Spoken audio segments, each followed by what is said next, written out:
Om Namo Bhagavate Vasudevaya. Om Namo Bhagavate Vasudevaya. Om Namo Bhagavate Vasudevaya.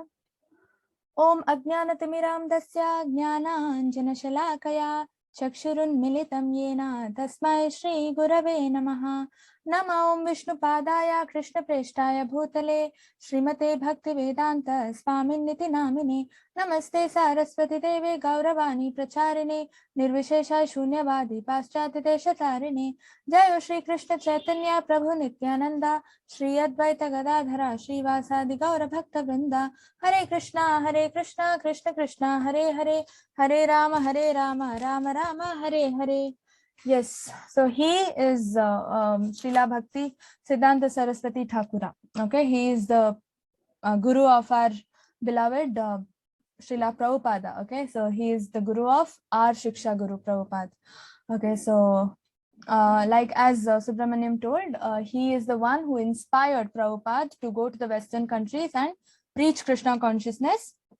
And then the second instruction he gave was to print books, write as many books as possible and print them, so that books are the only means we can learn, right? We cannot learn otherwise. So because Prabhupada or any guru cannot stay with us forever, right? So it is through their books and teachings that we can understand what they are trying to preach. So that's why Bhakti Siddhanta Saraswati told, print as many books as possible. That's why if you go to ISKCON temple, any of the ISKCON temples, you find so many books, all written by Srila Prabhupada and his disciples. So many books, right? You'll go there and you'll be like, okay, what to buy, what not to buy, right? So many books they've written. So it is through books that we can learn, understand, and succeed in our spiritual journey. So who is Bhakti Siddhanta Saraswati? He is actually Nayana Manjari, okay? Nayana Mani Manjari in Goloka Vrindavana. He is Manjari. He is. There are so many Manjaris. Manjaris are all servitors of Radha Rani, okay? They are all girls, young girls who are serving Radha Rani. So he is one of the Manjaris in Goloka Vrindavana. That is his original position. He came to planet Earth to preach Krishna consciousness, to empower all, to convert all non-devotees into devotees. Okay, and so he was born in a Vaishnava family. So his mom was Srimati Bhagavati Devi, and his dad was Bhakti Vinoda Thakura. Okay, so Bhakti Vinoda Thakura is we all know he is one among the one in the disciplic succession. Whenever we learn about the disciplic succession, we always talk about Bhakti Vinoda Thakura, right? So he is a very predominant personality. He is a very pure devotee of Krishna. Okay, so he was born in Puri, Jagannath Puri in Orissa, right? Yeah. So so what happened? See, Bhakti Vinoda Thakura, okay, that is father of Srila Bhakti Siddhanta Saraswati Thakura, always prayed to God saying, give me a son who can take this Krishna consciousness movement forward, okay, who can take this Krishna Bhakti cult forward. Give me some son who is capable, who has that much of ability to lead the movement forward. Okay, Bhakti Vinoda Thakura had a lot of sons. I think, I'm not sure, around 10 sons probably. Okay, he had a lot of sons. Okay, but he was still asking, okay, give me a son who is capable of taking this movement forward, okay, of converting a non-devotee into a devotee, someone who is capable of that. Okay, so that means Bhakti Vinoda Thakura was asking for a ray of Vishnu, a ray of Vishnu. That means a part, a small part of Vishnu. A ray means a part of Vishnu, right? A part of Vishnu who can take the movement forward. Give me such a son, he was praying. Okay, then that's when Bhakti Siddhanta Saraswati was born. And then what happened? Just to prove to the world and to prove to his parents that he is the son that who can take the movement forward, there was Ratha Yatra, Jagannath Ratha Yatra happening. Okay, and what happened during the Ratha Yatra, Jagannath will be put in the chariot cart sort of a thing in the Ratha, and then he will be there will be a procession throughout the city, right? So same thing happened. And Because Bhaktivinoda Thakura was a magistrate, okay, he was a very big person in the city. Jagannath Ratha used to pass through his house, okay, they used to bring the Ratha in front of Bhaktivinoda's house and then take it forward. So they brought it and the Ratha stopped there, okay. It stopped there, everybody tried to pull. It stopped in front of Bhaktivinoda Thakura's house and everybody tried to pull, it did not move. So they brought elephants and all sorts of animals to pull the Ratha, it did not move. Okay, imagine, elephants were bought, it did not move. Okay, so Jagannath was fixed there. This happened for 3 days. 3 days Jagannath never moved from that place. Then Bhagavati Devi, mother of Bhakti Siddhanta Saraswati, was thinking, what is something, Jagannath is waiting for something, that's why he's not going from our house. Okay, so she was thinking, what is that, then she remembered, okay, it was Bhakti Siddhanta Saraswati. He was just 6 months old, cute little baby, 6 months old. So Bhagavati Devi carried the baby, came in front of the Ratha and stood there. She showed the baby to Jagannath. Okay, now 6 months old the baby is, and you know what this baby did? Somehow he stretched his arm and touched the lotus feet of Jagannath in the Ratha. Okay, and just to take blessings. Okay, Jagannath became so happy, and you know what happened? A flower garland from Jagannath's neck, the statue's neck, fell onto the baby. Okay, fell on the baby, Bhakti Siddhanta Saraswati. Everybody started rejoicing out of happiness. Okay, then Bhaktivinoda Thakura got this confirmation ki, okay, he is the son whom I was looking for. He is the one who will be able to spread Krishna consciousness throughout to a lot of people. Okay, so making this as the base, because Jagannath himself gave confirmation, that he is going to be the guru for so many people. So Bhaktivinoda Thakura started training Bhakti Siddhanta Saraswati in Sanskrit and so many Vedas and other literatures. Okay, all scriptures and all. When he was young only, Bhaktivinoda Thakura started training him. Okay, so he became a scholar in so many Vedic scriptures and subjects. Okay, and that's why he is called Lion Guru. Okay, because he is a scholarly person. Okay, and he used to debate with lot of Vaishnavas and other people and always win. Okay, because he was very strong in his Krishna conscious knowledge. Okay, and then what happened? Bhaktivinoda Thakura started training him rigorously, and then when he became a young adult, okay, when he grew up, Bhaktivinoda Thakura told, you need to go to Gaur Kishori Das Babaji and then take initiation from him, as in take Diksha from him, so that you can proceed with your Krishna conscious life. Okay, when did this happen? When and then he went and he took Diksha from Gaur Kishori Das Babaji. Okay, after that, Bhaktivinoda Thakura, just before he died, he told his son Bhakti Siddhanta Saraswati to preach the teachings of Chaitanya Mahaprabhu to as many people as possible. Okay, to as many people as possible. Your work day and night is to preach Krishna consciousness. Okay, so this was just before Bhaktivinoda Thakura died. So Bhakti Siddhanta Saraswati took this as the order of his father and started preaching. Okay, so then that's how even Prabhupada met Bhakti Siddhanta Saraswati Thakura, because he was preaching a lot of people. Prabhupada also got in touch, and then he met him, and then Prabhupada also got to learn from Bhakti Siddhanta Saraswati. And then Bhakti Siddhanta Saraswati, like I told, gave him gave Prabhupada 2 instructions. One, go to the Western countries, preach Krishna consciousness. Okay, preach the cult of Chaitanya Mahaprabhu. Okay, second instruction, print books, write books, print books, as many books as possible, because again, if anybody has to learn about Krishna consciousness, the original the essence of Krishna consciousness, it is possible only by reading books written by great acharyas. Okay, So they are all learned people. Bhakti Siddhanta Saraswati is a Manjari, right? Like I told you, he's a servitor, personal servitor of Radharani in Goloka Vrindavana. He's come to planet Earth just to give us Krishna consciousness, right? So through Prabhupada, Bhakti Siddhanta Saraswati gave all of us Krishna consciousness, right? So he's such a great soul. So it's very nice to learn about such learned personalities because they are all not ordinary people. Okay, they are all great acharyas, very, very dear to the Lord. Okay, they are all pure devotees of the Lord. So, you know what? Pure devotees of the Lord are non-different from the Lord. That's why we say Guru Dev, right? Do you just say Guru? No, Guru Dev. They are equal to Krishna because they are spreading the message of Krishna. And even if you give them anything, when you give them your obeisances, when you bow down to your guru will not take it. Your guru will take your obeisance and gives it to Krishna, and then your guru recommends you to Krishna.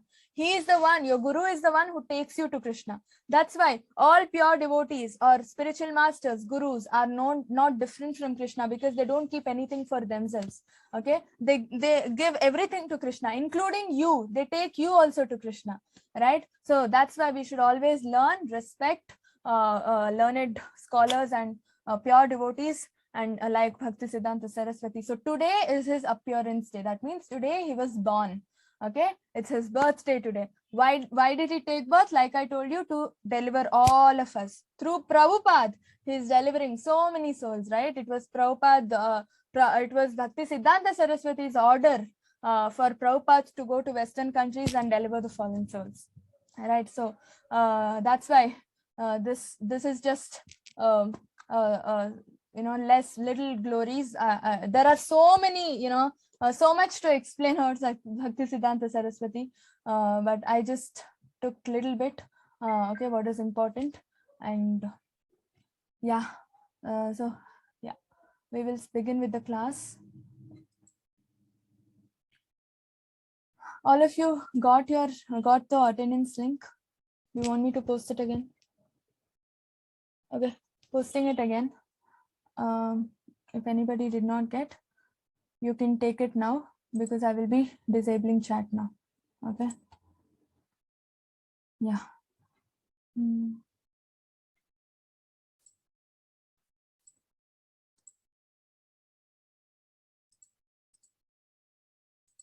Okay, day 14, chapter 14.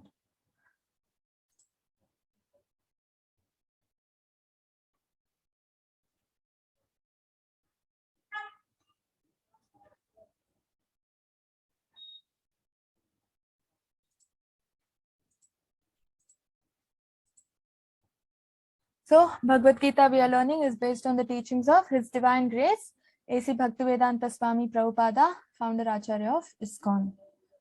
Okay. So, so chapter 14, the three modes of material nature. Okay. Gunatraya, Vibhaga, Yoga. Gunatraya, Vibhaga, Yoga. There are three modes of material nature. Okay, Guna means the modes of material nature. They are three in number. Okay, Vibhaga, the three modes. We are going to learn about the three modes individually. Yeah, so that's why it is Gunatraya, Vibhaga, Yoga. Yeah. We already did the Mangalacharan today. Okay.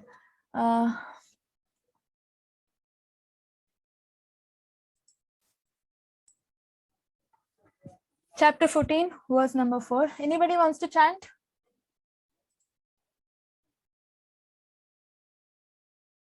Yeah. Kanika, Hare Krishna. Krishna Mataji. Hare Krishna. Ma'am, the Panchatattva Mahamantra and the Mahamantra, right? No, whatever you see on the screen. Yes, Mataji. Yeah. Sarva Yonisu Kaunteya Murthaya Sambhavati Yaha Tasam Brahma Mahadyoner Aham Bija Pradaha Pita. Yes, Hare Krishna. It understood that all species of life, O son of Kunti, are made possibly by birth, in this martial Material. material nature, and that I am the seed giving father. Hare Krishna. Thank you. Sarva yonisu kaunteya murtaya sambhavantiya tasam brahma mahadionir aham bija pradapita. So what is Krishna saying here? It should be understood that all species of life, O son of Kunti, are made possible by birth in this material nature, and that I am the seed giving father. So Krishna is the seed giving father. Like I already said, we are all in this material world, right? So we are in the material body, right? What is that we? We is the soul, right?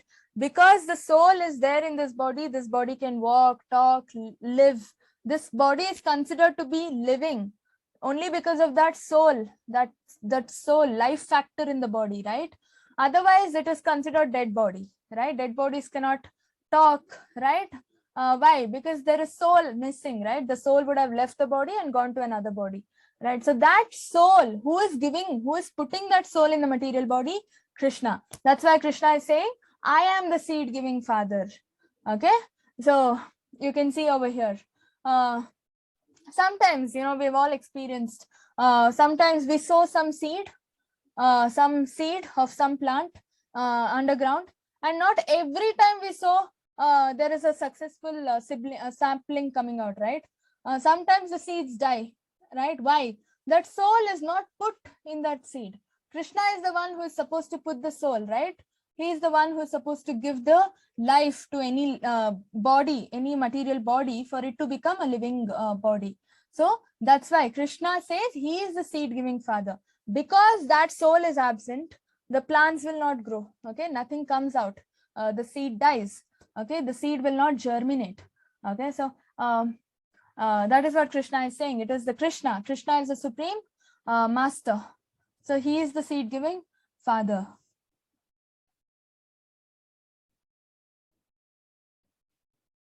Now coming to the three modes of material nature.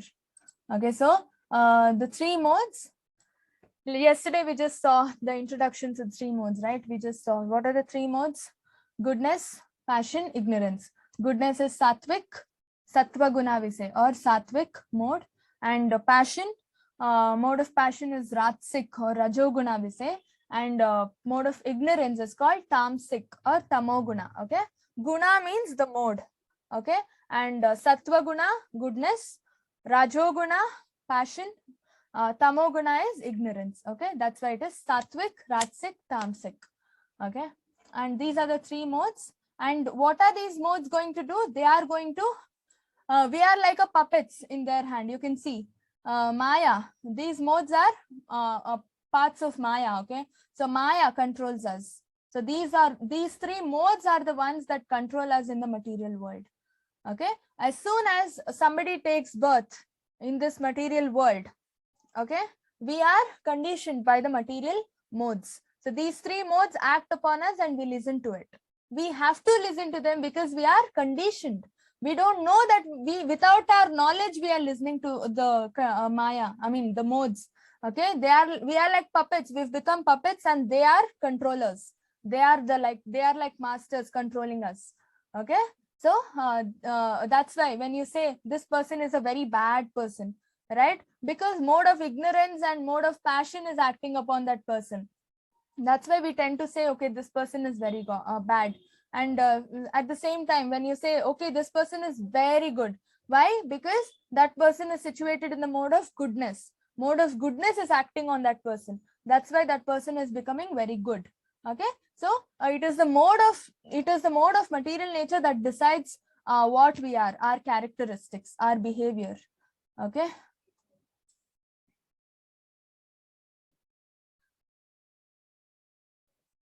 Okay, so three gunas.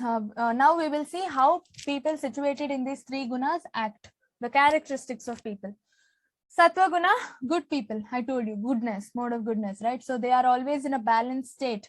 Okay, whether something happy incident happens or some bad incident happens, they are same. They are always composed, equanimity. Okay, they maintain that balance. They will not start jumping if something happy thing happens, and they will not sit and cry and start getting frustrated if something bad happens.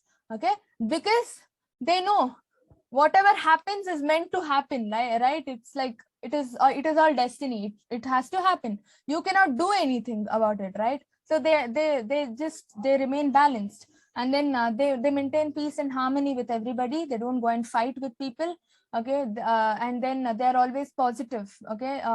They're optimistic, and then peace, like I said, they maintain peaceful relationships with everybody, and then they have very clear clarity of thoughts. They are very clear in what they are thinking, okay? They are not dual minded or anything as such.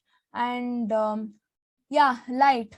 So what light are we talking about? Light means knowledge. They have knowledge, they have complete knowledge, they are not in darkness, okay? And creativity, once your mind becomes calm and composed and clear, obviously you get nice, innovative, creative ideas, okay? So that's how your creative power increases.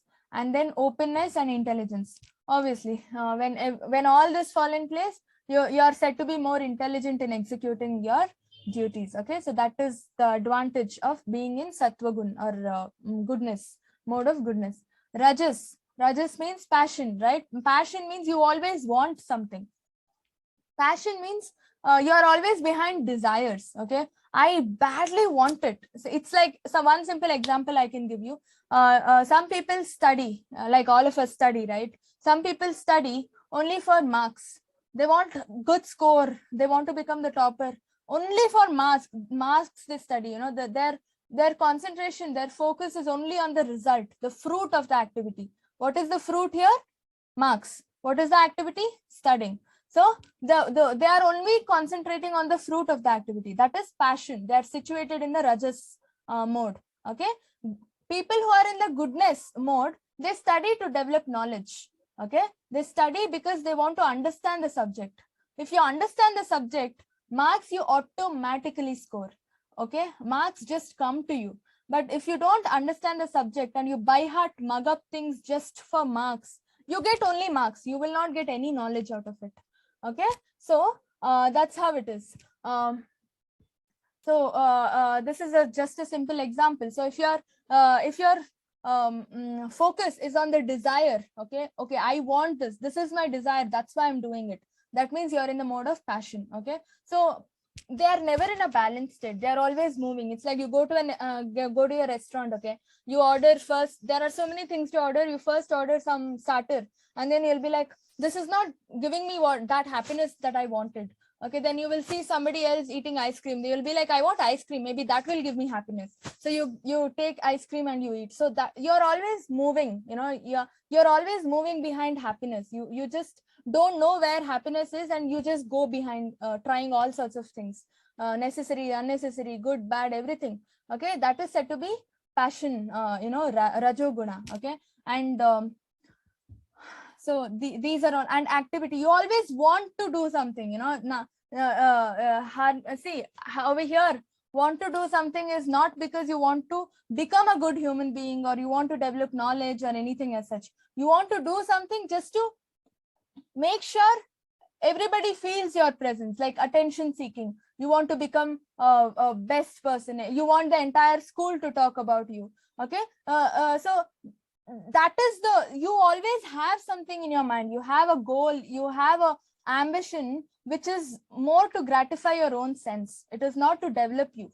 It is to gratify your own sense, that you have a desire and you're doing all this for that. Okay, and so these are all energy, excitement. You're overexcited, like I said. If something happy incident happens, you start jumping all over. Something sad happens, you start breaking everything at home. Okay, so you're hyper, you get overexcited for everything. Okay, these are the characteristics of passion. Desire, I already told. Agitation, always frustrated, you're never calm.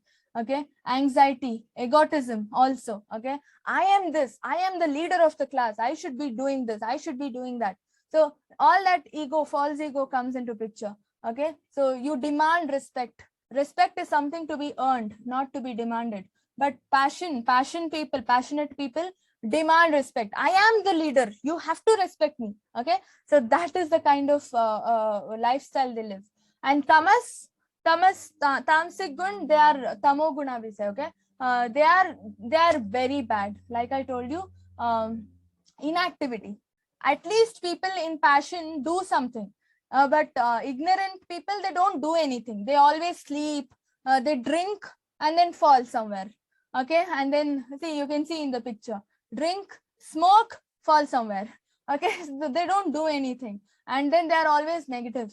Okay, and then yeah, so dullness, obviously if you drink so much, what else will happen? And then yeah, you're not apathy, right? You're not you're not generous to people. You're very rude and all that. Okay, and then they don't have any knowledge. They're literally spoiling themselves. What knowledge do they have? That's why they're meant to be situated in darkness. Okay, and delusion. He is buying that, I will also buy that. He is doing that, I will also do that. They absolutely have no knowledge, no nothing, no intelligence only. They don't use their intelligence for anything. They are in delusion. And then depression, obviously. They think they get happiness by drinking, but ultimately it's giving them lot of depression. They themselves don't know. Okay, and then that is called ignorance, mode of ignorance. Okay, and yes, so here one more time we will be understanding through the activities we do. We can analyze what mode we are situated in. Okay, so sattva guna, they are very pure in their thoughts. Okay, they don't want to hurt others, and even if they're doing something, it depends. Whatever they do, they either help that person grow or help others grow. They never harm others. Okay, see, like this fundraising, we have so many relief funds and all, no, COVID relief funds and all that.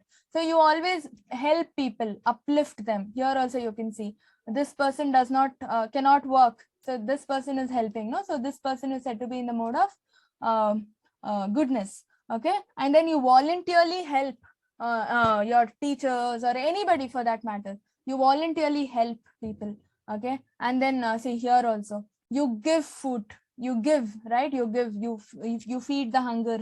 You don't snatch from others and eat, or you don't, okay, I have food, I will eat, I'm happy. No, you give food. Okay, you worry about people who are not so fortunate like you. Okay, here also beggars, you uplift people. You always try and uplift people. See here also, you are doing some social service, right? So they are pure, they are in real happiness. See, when you help others, that's when you get happiness. Okay, because Paramatma in them feels pleased. Okay, so God will bless you. You will get knowledge and happiness. Okay, and then you will become free from all sinful reactions, because you always do something good, right? Good for people. So obviously you will get rid of all sinful reactions. And for you, a person in goodness will see everybody in equal, with equal vision.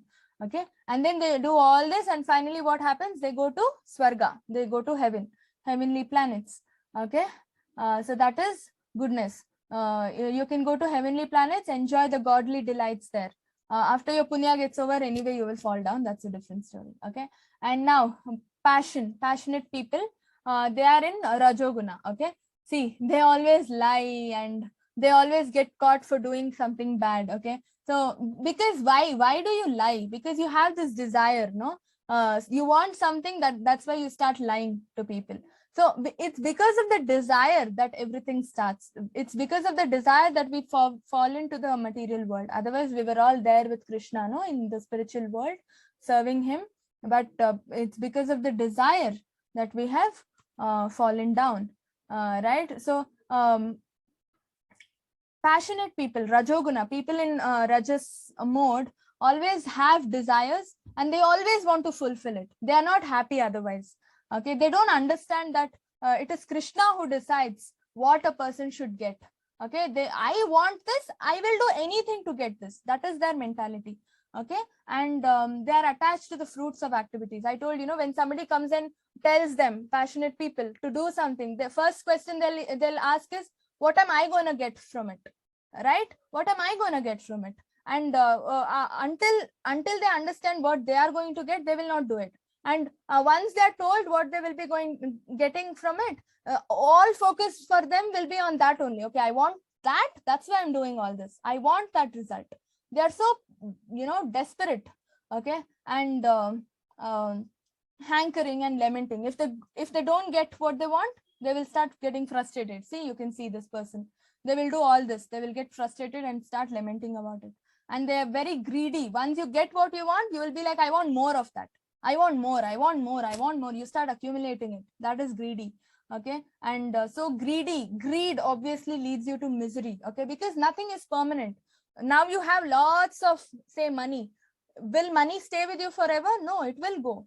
Right. So you become, it becomes a misery for you then. Okay. So because of your unfulfilled desires, because you have so many desires, such people in the mode of passion take birth again on this planet just to fulfill their desires or their unfulfilled desires. Okay. So they again take birth on the planet just to fulfill their desires. They cannot go to heavenly planets. Okay. And this is ignorant people in the mode of ignorance, tamoguna. They are very bad. Okay. They are all criminals, copying during exam. Okay. Sleeping while studying. Okay. They don't know the importance of studies. That's why they sleep during studying. That's very bad. And then intoxication, watching TV, gaming and texting friends. All this is intoxication. It's not just smoking and drinking, because anything that you are addicted to, right? You will be like, okay, if somebody calls you for some work, you'll be like, 2 minutes, I'll finish this episode and come. And then you'll be like, okay, I'll watch one more episode and go. And then you'll be like, half an hour more, I'll watch TV and go, right? So it's intoxication. You do it more and more. It's called binge watching. Anything of too much is called intoxication. Overdoing, overwatching, it's binge watching, we say, binge eating. Okay. Overeating, that is also intoxication. Oversleeping, that is also intoxication. Okay. So doing anything too much is intoxication, because it is stopping you from doing what you have to do, your duties. You are postponing them, right? Okay, tomorrow I'll do. Today all day went in watching this movie only. Okay, so that means you're not doing your prescribed duties, right? So you're not developing your life. You are so ignorant that you're spoiling your life. Anything you do that is spoiling your life is ignorance. Okay, so doing all this, why do you go to hellish planets? Because it is an insult you're doing, like, to your own self. You have got this human form of life to do something great in life, right? Not to spoil it. And obviously, yesterday also I told you, one thing Krishna will tell you or ask you is, I've given you human form of life. What are you doing with it? What did you do? So you will definitely not get human form of life in your next birth. Rather, you will go to hellish planets, finish all your punishments, and then come back to earth, okay, in some animal form. Okay. And this is another example, another instance. Sattva guna. Okay. So you sleep, you wake up on time. See, Brahma Muhurta, 5 o'clock you wake up. You sleep early, you wake up early. Okay. Passion, Rajoguna, aram se, you want comfort, desire. Again, comfort is your desire. So you want to sleep aram se till 8 o'clock. Ignorant people, they don't want to wake up only. They always want to sleep. That's what I told you, they forget that they have a life. Okay. So ignorant, they sleep till 11 o'clock. Okay. So with this only you can identify which mode you belong to. Okay. Self-assessment. You don't need somebody to come and tell you that you belong to this mode. Okay. Why do they wake up early? Sattva-guna people, because they sleep early. See, 9 o'clock they sleep. Okay. And these people, aram se, they text their friends and all that. And then they sleep at 11 o'clock. And ignorant people, God knows what they do. They sleep at 2 o'clock. They watch movies in the night. Okay. Also, everything bad they do, and then they sleep in the late night. So they obviously wake up late, early in the morning. Okay. So now we already saw over here, if you are in the mode of goodness, you go to heaven. But what is the point? After all your punya gets over, all your good reactions get over, you fall to earth, right? Again, you have to take birth as a human being and suffer and all that, right? Same here. Rajoguna, you directly take birth on the planet Earth. And ignorant, you go to hellish planets, finish all your punishments, and then again take birth on Earth, right? So what is the point? How do you get out of this cycle of birth and death? You need to rise above these 3 gunas. Okay, fine. You are in mode of goodness. Very happy. Fine. But are you getting Krishna by being in the mode of goodness? No, right? So when you are in the mode of goodness, you are actually very close to getting rising above the modes of good, of these three modes, and going towards Krishna. That is, you will rise and go to the spiritual platform. So Sattva Guna people are very lucky, you know, they get an opportunity, or they get this opportunity to read all Krishna conscious books and all that, and they rise above the modes of goodness, Rajoguna, Tamoguna, everything, and go to the spiritual platform, and then they become devotees of the Lord. The moment you become devotees of the Lord, you don't have to come back to this earth. Okay, you can go back to Krishna and serve him. You get moksha. Okay. But Rajoguna people, I told you, they are behind desires, right? They always want something in life. And mostly it is money and nice position, nice that lifestyle and all that. So their choice of books will be how to become rich. Tamoguna people, hardly they read.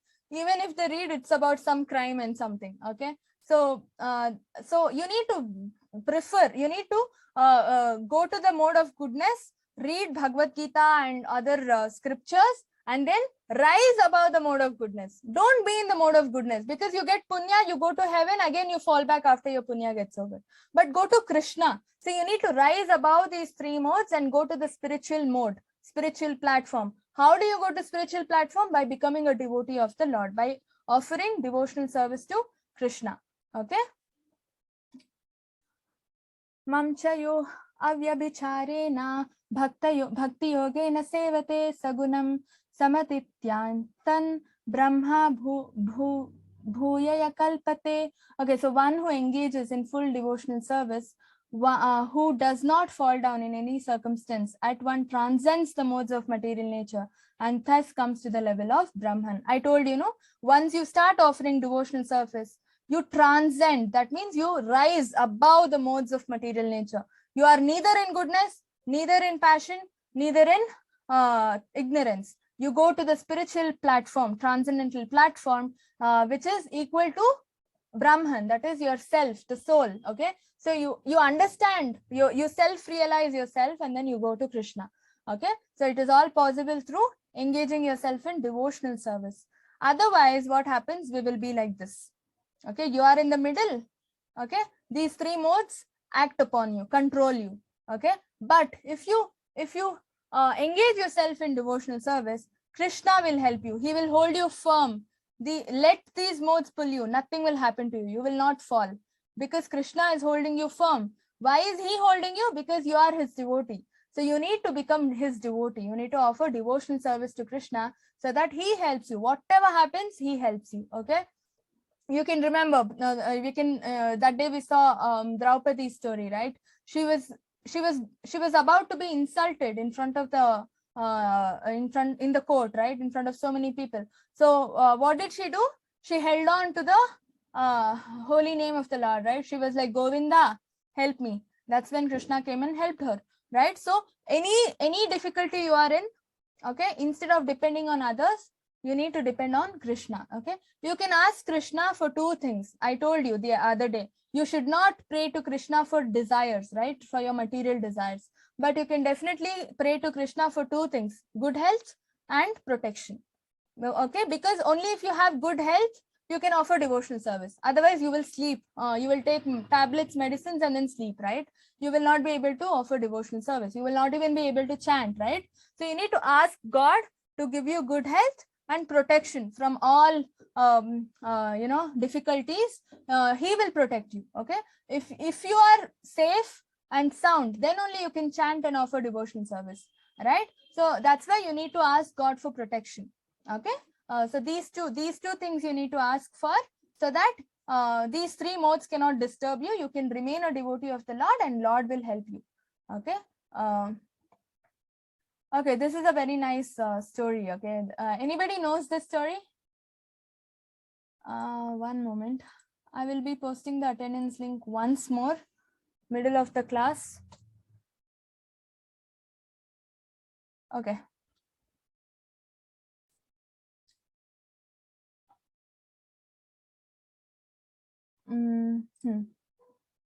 Yes, Mataji. Hare Krishna. Hare Krishna. Mataji, I know this story, Mataji.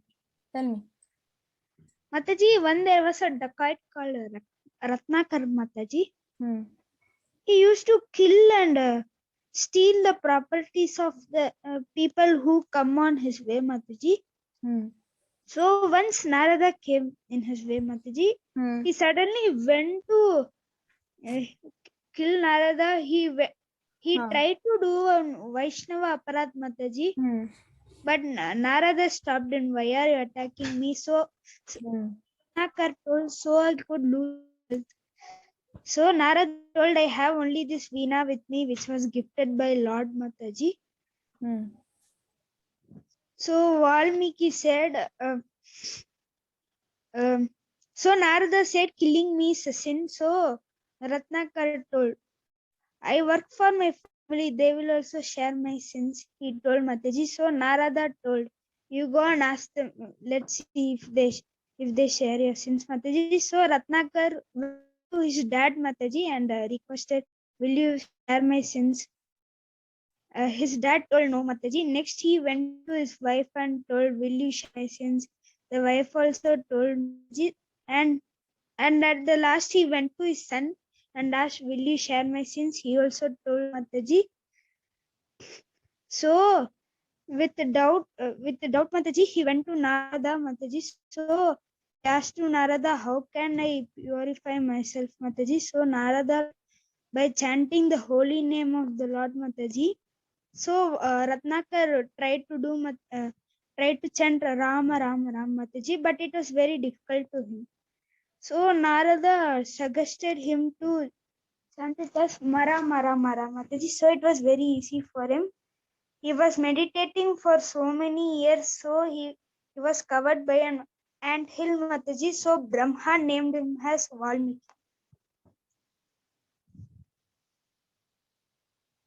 Mataji, you're muted. Yeah, thank you. Very good.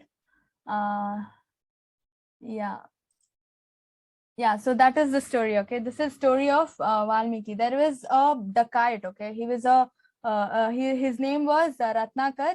He used to loot people. He used to steal people. He was actually a hunter. Okay, so he was in a forest. Okay, so any visitor or travelers who passed by that jungle, he used to stop them, steal their money, okay, kill them, and then take that money to and give it to and give it to his family, like wife and children, for them to live. So he used to make his livelihood out of stealing others' money. Okay, and then once by the mercy of Krishna, Narada Muni also came to that jungle. Okay, so he saw Ratnakar saw Narada Muni and made him stop.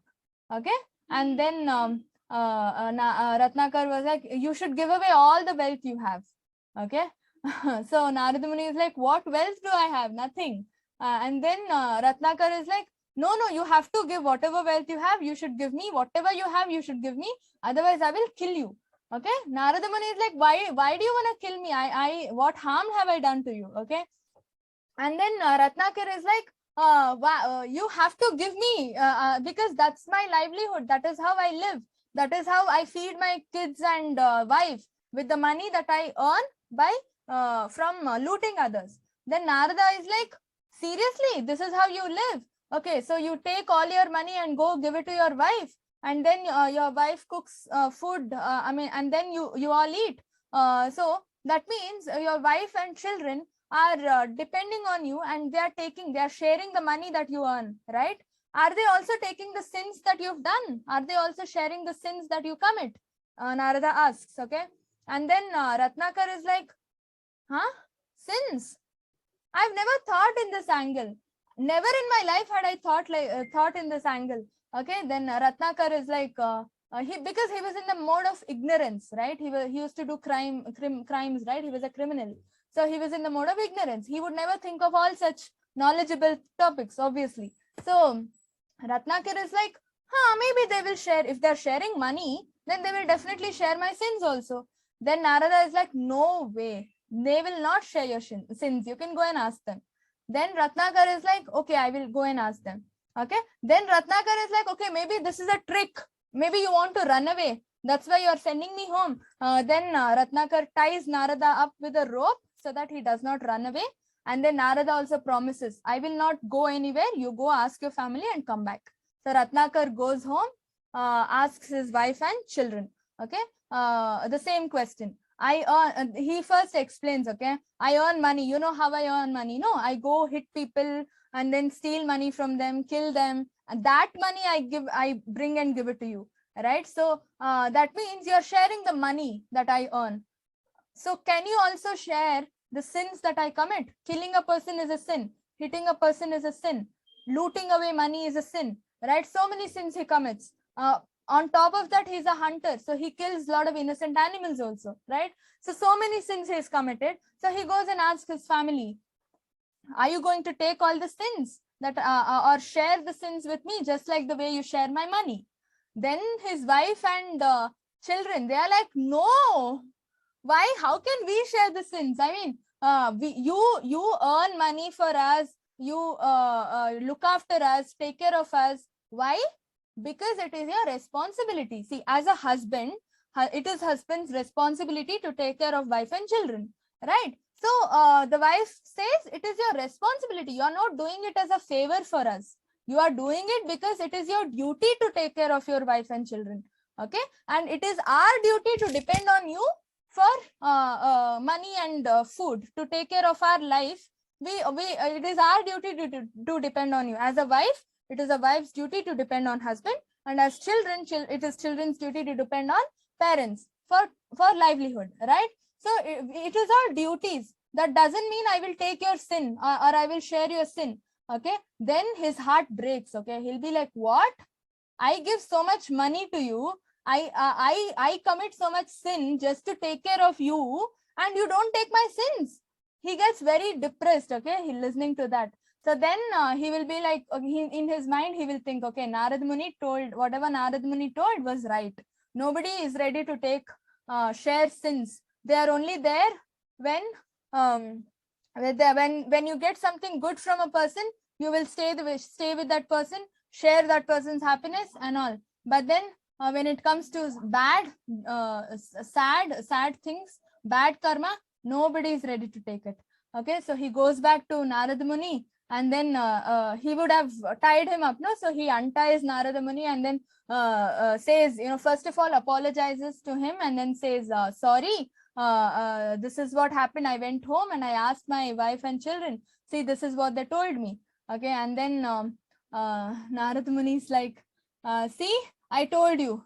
Then Ratnakar is like, without understanding all this, I committed so many sins. I mean, what did I do all my life? I wasted my life like this. For them, I thought my wife and children will be happy if I give them nice money, nice food and all that. That's why I'm stealing people and then killing people. But see them, they're not even taking my sin. No, what are they doing? What did I do? I wasted all my life like this. And then he regrets for all that he's done. All the papa karma he's done. And then Narada Muni consoles him. Narada Muni is a pure devotee of the Lord. Okay, so he is called empowered incarnation of Krishna. He is nothing. He is none other than Krishna only, but in an empowered incarnation form. As in, he is a Shakti Avesha avatar of Krishna. Okay, so that is why Narada Muni is the one who initiates a lot of devotees. He converts non-devotees also into devotees. Okay, he is like a spiritual master. Okay, so he's a spiritual master of so many big people, like huge people. Okay, huge devotees today. Prahlad, Narada Muni initiated. Okay, Valmiki story. Okay, we are right now learning Valmiki story. No, so Narada Muni is the one who initiated Ratnakar. Okay, so then Ratnakar is like, how do I wash away all the sins that I've committed? Such sinful life I've been leading. I don't want such life. It's equivalent to dying. I want something nice. I want to get converted into a good person. Now, how do I wash away all the sins? How do I get rid of all the sinful reactions and become pure? Okay. Now, Narada Muni says, you know what? Nothing can save you from this condition of life except one name. Okay. One name saves you. Then Ratnakar is like, one name? What is that? And then Narada Muni says, Rama. Okay, Rama is what? Holy name of the Lord, right? I told you holy name is very, very powerful. It can purify you, take all your sins out. That's why we are all asked to chant. When we chant, we get purified from all our sinful reactions. Okay, then Valmiki has done, Ratnakar has done so many sins that he was not able to pronounce the name Ram. Okay, he tried, but then he couldn't pronounce the name Ram. He was not able to tell only the name Ram. Okay, so Valmiki, Narada was like, he saw him struggling to say the name Rama. So he said, okay, fine. I will give you one more way. Okay. Instead of saying Rama, say Mara. The ulta of Rama. Okay. Maybe that you can say easily, because holy name is so powerful that God will not let everybody chant. Okay. You have to do a lot of pious activities. We are all able to chant because we've done a lot of punya in previous janmas. That's why in this janma we are able to chant. Okay. Just to say his name, Krishna, Rama, you need to do a lot of pious activities. Otherwise, you cannot say that name. Okay. That's why Ratnakar was finding it so difficult. He could not. That's why Valmiki said, say Mara. Narada said, say Mara. So Ratnakar started saying Mara. What happens when you continuously say Mara, Mara, Mara, Mara, Mara, Mara, Mara, Mara? What happens? You actually say Rama, right? Mara, Mara, Mara, Mara, Mara, Mara, Mara, Mara, Mara, Rama. You end up saying Rama, right? So easy. So that's why Ratnakar started saying Rama in the form of Mara. Continuously he started chanting here, like a tapasya he did. Okay, he sat, he chanted like a meditation, and then what happened? He so many hurdles were there. Insects used to come on Ratnakar sit. He did not get up. He did not open his eyes. Okay, he used to continuously chant. Ants used to come. Bees used to come. He used to not get up. Okay, ants and bees used to start. They started making a home on his body. Okay, you can see ant hills over here. Okay, they made hills there here on his body, but still he did not wake up. He was so sincere in chanting the Harinam, right? Rama. And then what happened? He was pleased. The Ram was pleased. Lord Ram was pleased, and I told you, God is there within us as Paramatma in our heart, right? So Ratnakar was able to see the Lord in his heart. Okay, he could see, and then he could see the Lord face to face, as in the heart. And then that means that is called realization of the Lord, right? So he got that realization. That means he got that we say sakshatkara. So he could realize the Lord, and then what happens? Lord was pleased, and then he finished his tapasya there because he could see the Lord. He finished his tapasya, and then because he was in that state where ant hills were there on his body, he got the name Valmiki. So ant hills in Sanskrit means Valmika. Okay, you can see over here. In Sanskrit, Valmika, ant hills are called Valmika. Okay, that's why, because there were ant hills on this person's body, from Ratnakar, his name became Valmiki. Okay, then later he became a very good person. He became a very exalted devotee of the Lord. Okay, he became a purest devotee of the Lord, and then he is the one who wrote Ramayana. If he had not written, no one would have got a chance to read Ramayana, right? So he is that great. He became such a great devotee of the Lord. Okay, so that is Valmiki's story. So that means he was such a bad man. No, he used to kill people and all. He was in the mode of ignorance, but still at once, just like in a blink of an eye, he turned into a devotee. How? Because he rose. He became transcendental to the modes of nature.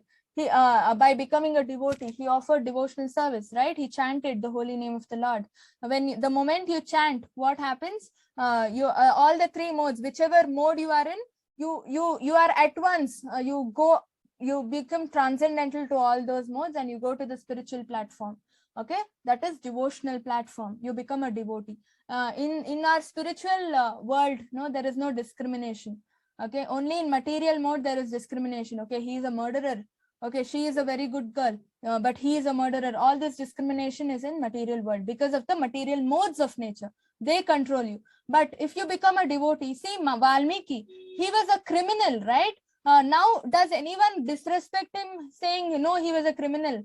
No, nobody even remembers that he is a criminal right now, right? Because all of us know that he is the composer of Ramayana. He is a great devotee of the Lord. That's how we all know Valmiki, right? So that is why, even if you are in the mode of ignorance, even if you are a very bad person, if you become a devotee of the Lord, that is, if you offer devotional service, you become a great devotee of the Lord. Everyone starts respecting you.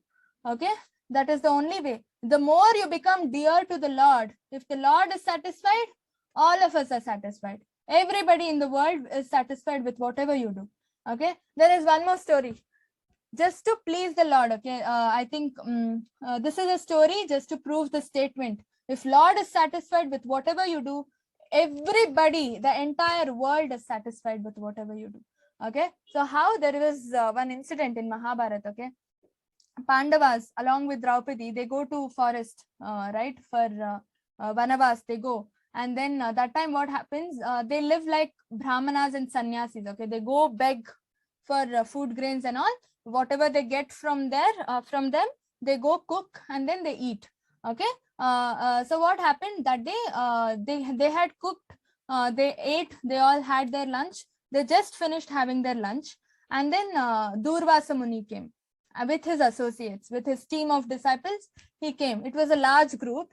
Okay. He came to their cottage, their small cottage in the forest. And then they said they were hungry. So they asked them to serve them meals, okay, food. Then they were like, they just had their food. Everything is over, okay. All the vessels were empty. And then they started worrying what to do. They cannot say the Munis that food is not there, okay, because the Muni will curse them. Durvasa Muni, we all know he is very, very angry, okay. Durvasa Muni is very angry. He has a lot of anger. So he will curse people if you don't disobey. If you disobey whatever he says, he has a tendency to curse them. So they were scared. They cannot say that there is no food. They don't know what to do, right? So the Pandavas go out. They start talking to the Muni. They keep the Muni and his team somehow engaged for some time. They start talking to him and all that. Okay, then they make them sit, okay. And then they talk and all. They somehow make sure for some time they engage them in conversation, so that in that time Draupadi can find out some way to feed them. Okay, then Draupadi at home, she goes and checks every vessel, everything is empty. There is no food grains, there is nothing to serve them. She cannot even cook anything and give them because everything is empty.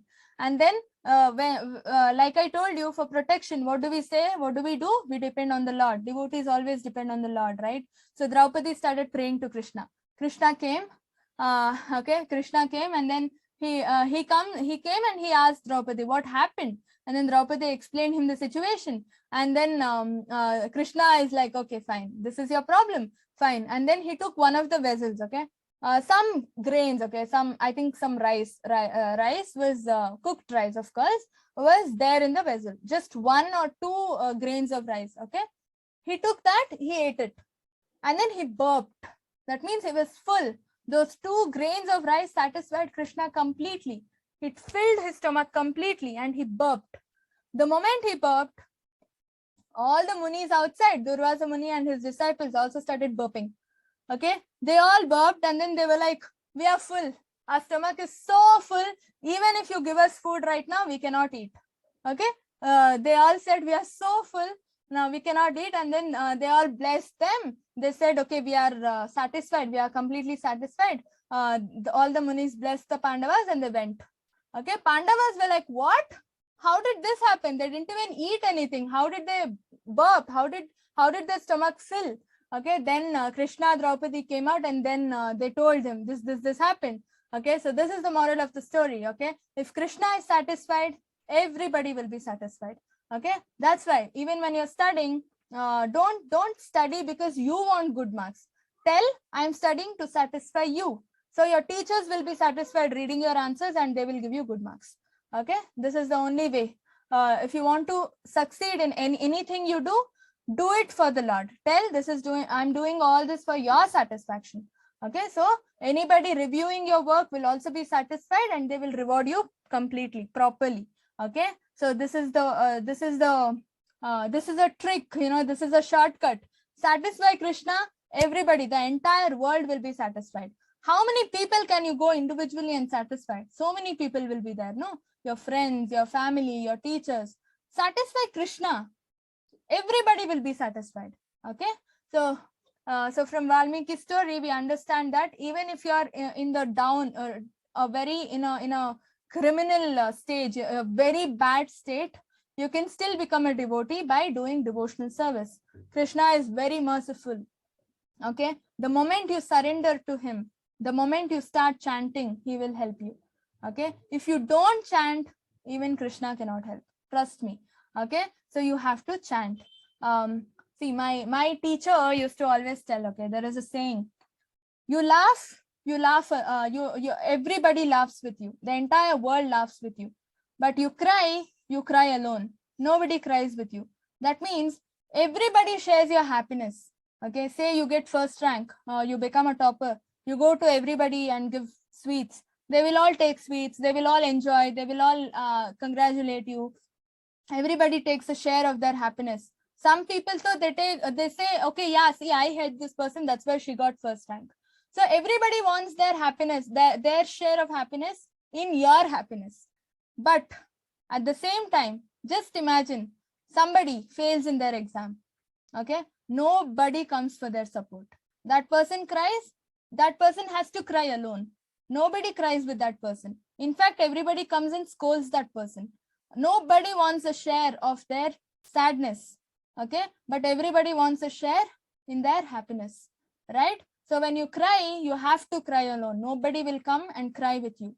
That is what I'm telling you. Valmiki's wife only was not ready to take away the sins, right? To share the sins that Valmiki committed. I mean, Ratnakar committed, right? The same way, when you have to cry because of some sinful reaction or some distress, some difficulty, nobody will come and share your difficulty with them. Okay, remember that. Only Krishna shares. Only Krishna has the capacity to take away all your distress or difficulty and convert it into happiness. Okay, so don't leave Krishna. A lot of people don't realize this fact. Okay, they think, okay, my parents, my friends, my relatives, my teachers, they will support me. Whatever the situation, they will support me. But understand one thing, they are also conditioned by the material modes, right? They are also under the control of somebody else. How can they help you fully, right? Krishna is the only person who can help you fully. Okay, so always fall to Krishna's feet, surrender yourself, pray to him, chant his holy names, because that is the ultimate shelter. Okay, that is the ultimate medicine, remedy for all our distressed conditions. Okay, yeah, so connect to Krishna consciousness and be happy. Okay, yeah, this is just this we saw yesterday. We need to cultivate good habits, right? These are all good habits: chanting, keeping your room clean, exercising, reading about Krishna, eating vegetarian diet. This is very important. Okay, and this is all bad habits.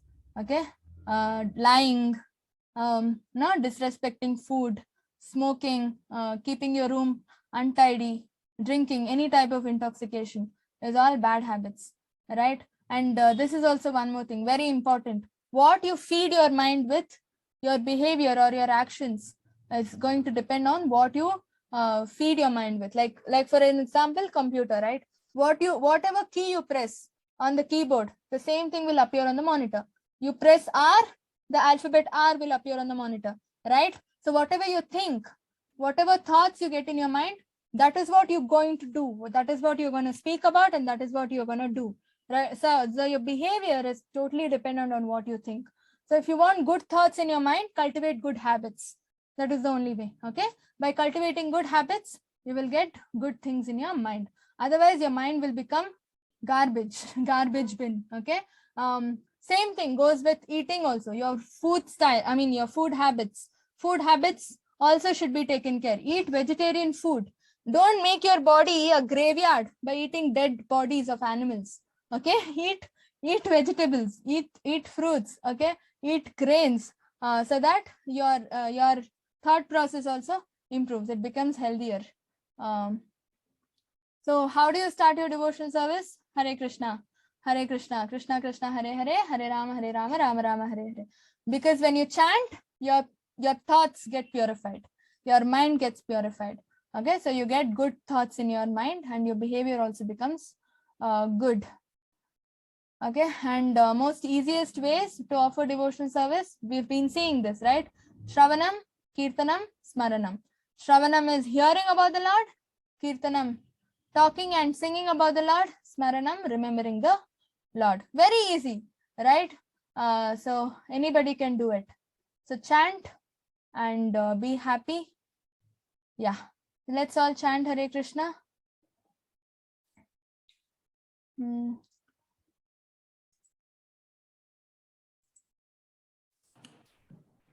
Hare Krishna, Hare Krishna, Krishna Krishna, Hare Hare, Rama Rama, Rama Rama, Hare Krishna, Hare Krishna, Hare Krishna, Hare Hare, Rama Hare Hare. Thank you. Let's chant one round now. Take your japamalas and come.